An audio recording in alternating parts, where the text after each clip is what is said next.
கேள்விக்குறியாகும் தமிழக எதிர்காலம். திமுகவை வீழ்த்துவதே ஒரே தீர்வு. தமிழக மக்கள் தீர்க்கமான முடிவு. கல்வியில் சிறந்த தமிழ்நாடு என்று தமிழகத்தை பற்றி ஒரு காலத்தில் புகழ்ந்தார் மகாகவி பாரதியார். இப்படி கல்வி, அறிவு, முன்னேற்றம் இந்த மூன்றையும் அடையாளமாக கொண்ட மாநிலமாக இருந்தது தமிழ்நாடு. ஆனால் இன்று தமிழகத்தின் பெருமை மிகுந்த அந்த அடையாளம் மாறி வருகிறதா என்ற கேள்வி எழுந்துள்ளது. புத்தகங்களை சுமந்து நாட்டை முன்னேற்ற வேண்டிய இளைஞர்கள் சில இடங்களில் போதைப் பொருள் மற்றும் மதுபான பழக்கங்களால் பாதிக்கப்படுகிறார்கள் என்ற குற்றச்சாட்டுகள் தொடர்ந்து முன்வைக்கப்படுகின்றன. இது சாதாரண குற்றச்சாட்டு அல்ல, தமிழ்நாட்டின் எதிர்காலம் குறித்து எழும் மிகப்பெரிய கவலையாக உள்ளது.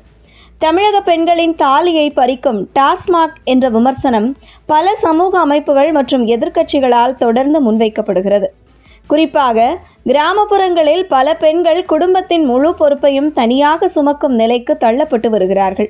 இப்படி மதுபான பழக்கம் காரணமாக குடும்பங்கள் பாதிக்கப்படுகின்றன என்ற குற்றச்சாட்டு நாளுக்கு நாள் அதிகரித்து வருகிறது. திமுக நாடாளுமன்ற உறுப்பினர் கனிமொழி முன்னதாக இளம் விதவைகள் குறித்து குரல் எழுப்பியிருந்த நிலையில் தற்போதைய சூழ்நிலையில் அதிகரித்து வரும் குடும்ப பாதிப்புகள் குறித்து அவர் கருத்து தெரிவிப்பாரா என்ற கேள்வியும் எழுகிறது. அடுத்ததாக திருத்தணி முதல் நாங்குநேரி வரை பல்வேறு பகுதிகளில் போதைப்பொருள் தொடர்பான வன்முறை சம்பவங்கள் நடந்ததாக செய்திகள் வெளியாகியுள்ளன. 2021 ஆண்டுடன் ஒப்பிடும்போது 2022 ஆண்டில் போதைப்பொருள் தொடர்பான வழக்குகள் கணிசமாக அதிகரித்து உள்ளன என்ற தகவல்கள் வெளியாகியுள்ளன. இது ஒரு சாதாரண புள்ளி விவரம் அல்ல, சட்டம் மற்றும் ஒழுங்கு நிலைமை குறித்து மக்களிடையே உருவாகும் அச்சத்தின் பிரதிபலிப்பாக பார்க்கப்படுகிறது. மேலும் டாஸ்மாக் வருவாய் கடந்த சில ஆண்டுகளில் அதிகரித்து உள்ளது என்றும், பள்ளிகள் மற்றும் குடியிருப்பு பகுதிகளுக்கு அருகில் கூட மதுக்கடைகள் செயல்படுகின்றன என்றும் எதிர்க்கட்சிகள் குற்றம் சாட்டுகின்றன. ஒருபுறம் வருவாய் அதிகரிக்கிறது, மறுபுறம் சமூக பாதிப்புகளும் அதிகரிக்கின்றன என்கின்ற விமர்சனமும் எழுகிறது.